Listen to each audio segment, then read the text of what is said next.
간에 잘 알려진 주요한 역할은 바로 대사와 해독작용인데요. 이 체내에서 대사 과정 중에 만들어진 유해 물질뿐만이 아니라 기본적으로 외부에서 들어온 모든 물질은 간에서 대사와 해독작용을 거친다고 할 수 있습니다. 따라서 어떠한 물질이든 과량 섭취하는 경우에는 간에 부담을 줄 수가 있는데요. 그 중에서도 특히 간을 망가뜨릴 수 있어서 주의가 필요한 영양제에 대해 살펴보도록 하겠습니다. 건강에 도움이 되기 위해서 복용한 영양제가 오히려 간에는 부담을 주는 경우가 있을 수 있는데요. 간 손상이 오는 경우 나타날 수 있는 대표적인 증상은 극심한 피로감, 그리고 구역 구토감, 피부 가려움증이나 황달, 콜라색 소변과 대변색이 옅어지는 증상 등을 들 수가 있습니다. 소변색은 콜라색을 넘어서 빨갛게 되기도 하는데요. 간염이나 쓸개즙 배설과 같은 간 질환이 있는 경우에는 체내의 빌리루빈 수치가 높아지면서 소변과 함께 배출되어서 진해지게 되고, 반대로 대변의 경우에는 정상적인 경우에 담즙이 담도를 통해 장으로 흘러간 다음에 대변색을 갈색으로 물들이는데, 이 담즙 생산이나 배출에 문제가 생기는 경우, 그러니까 간 질환이 있는 경우에는 장으로 원활히 담즙이 유입이 되지 않으면서 대변색을 바꾸지 못해서 대변이 희게 되는 것입니다.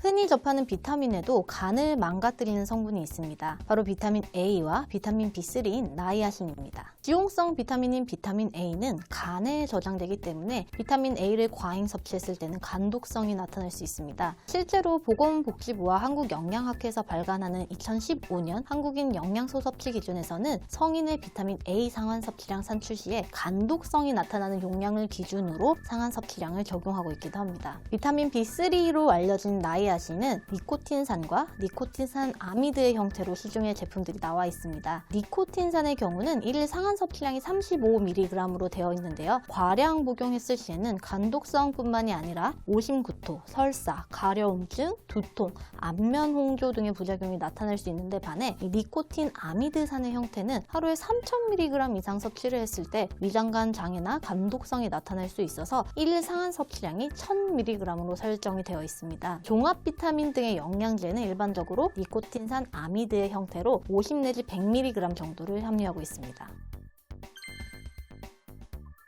녹차 추출물은 지방분해 효소인 리파제의 활성을 감소시켜서 이 지방의 흡수를 억제하고 지방산의 생성을 방해하며 이 에너지 소모량을 증가시키고 지방의 산화를 촉진함으로써 다이어트 보조제로 많이 사용이 되고 있습니다. 그러나 이 녹차의 EGCG 성분을 고용량으로 섭취하는 경우에는 간독성이 나타나는 사례들이 다수 존재하고, 식품의약품안전처에서는 녹차 추출물을 함유한 건강기능식품은 EGCG 기준으로 1일 섭취량 300mg 이하로 제한을 하고 있습니다. 공복에 복용하였을 때 이 간독성의 가능성이 더 커지기 때문에 식후에 복용할 것을 권장하기도 합니다. 흑마제제는 여성 갱년기에 나타나는 안면 홍조나 발안과 같은 혈관 운동성 증상의 개선 효과에 많이 연구가 된 생약제제입니다. 이러한 승마제제는 간독성의 우려가 있기 때문에 원칙적으로는 6개월 이상 사용하지 않도록 권장이 되고 있으며, 간 손상의 증상들이 나타나는 경우에는 복용을 중단하시고 의사나 약사 선생님 등의 전문가와 상담을 하시는 것을 권장하고 있습니다. 논이 역시도 간독성 가능성이 있는 성분입니다. 항산화, 항염증 효과, 항암 효과까지 표방하면서 한때 선풍적인 인기를 끌었던 성분입니다. 그러나 2005년 오스트리아에서 45세 남성이 논이 주스를 복용하고 간 손상이 진행된 첫 번째 케이스 보고 이후에 논이의 간 손상에 대한 보고들이 잇따르면서 이 간독성과 관련된 부분이 주목받게 되었습니다. 지금까지 연구 결과에서 이 논이에 함유된 안스라키논 성분이 급성 간 손상을 유발할 수 있는 것으로 알려져 있고요. 실제 논이 주스에 의한 간독성 사례 중에서 응급 간 이식이 필요했던 중증 케이스도 있었던 만큼 간이 좋지 않으신 분들은 주의해서 섭취할 필요가 있겠습니다. 간독성 케이스가 보고되면서 안전성 재평가에 들어갔던 성분으로 다이어트 보조제로 유명한 가르시니아 캄보지아 성분이 있습니다. 가르시니아 캄보지아 성분은 이 탄수화물이 지방으로 합성되는 것을 억제하며 체지방 감소를 목적으로 복용하는 성분인데요. 가르시니아 제품을 복용하고 간 손상이 일어났다는 사례들이 보고가 되면서 한국보건의료연구원에서는 이 간 손상에 대한 안전성 문제를 제기하였고, 이에 이 건강기능식품위원회 재평가분과위원회에서 가르시니아 캄보지아를 2017년 건강기능식품 상시적 재평가 대상으로 선정을 해서 조사를 진행한 바 있습니다. 결과 보고서에 따르면 이상 사례의 종류들이 굉장히 다양하고 섭취자가 기저질환이 있거나 병용 투여한 약물들의 종류가 많은 케이스들이 많아서 일부 이 가르시니아를 포함한 복합 성분에서 문제가 있었지만 가르시니아 캄보지아 때문이다 라고 특정하기는 어렵다고 결론을 지었습니다. 다만 이 사례들의 보고가 있는 만큼 질환이 있거나 복용하는 의약품이 있는 경우에는 전문가와 상담을 하신 후에 복용을 하시고 또 어린이, 임산부, 수유부는 섭취를 피할 것을 권고하고 있습니다.